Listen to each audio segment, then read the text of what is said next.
గురువుగారు, ధనుసు రాశి వారికి ఈ వారం ఏ విధంగా ఉండబోతోంది? ధనుస్సు రాశి వారికి 4 గ్రహాలు యోగిస్తున్నాయమ్మా.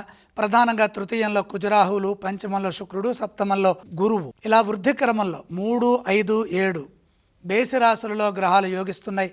అందులో ఒక రాశిలో జంట గ్రహాలు కూడా ఉన్నాయి. గురు బలం వల్ల దైవ బలం అనుకూలిస్తుంది. ప్రారంభించిన బలంలో విజయం ఉంటుంది. ఏకాగ్రతతో మీ కర్తవ్యాలను మీరు మొదలు పెట్టండి, ఫలితం అనుకూలంగా ఉంటుంది. ధర్మ మార్గాల్లో సాహసోపేతమైన నిర్ణయాలు తీసుకోవడం ద్వారా ఒత్తిడిని అధిగమించి విజయాలు సాధిస్తారు.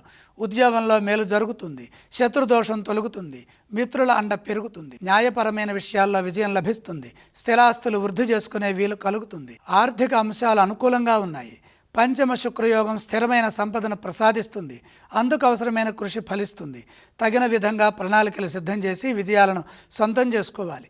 ఇదే విధంగా కృషి చేస్తే వ్యాపారంలోనూ మేలు జరుగుతుంది. వ్యాపారంలో స్వల్ప ఆటంకాలు ఉన్నాయి.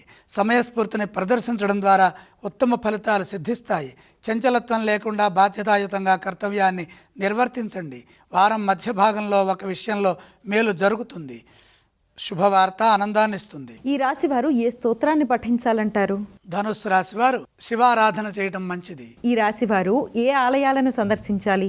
ఈశ్వర దర్శనం శక్తినిస్తుంది. ధనుస్సు రాశి వారు ఏవేవి దానం చేస్తే మంచిదంటారు? దానాలతో పని లేదు.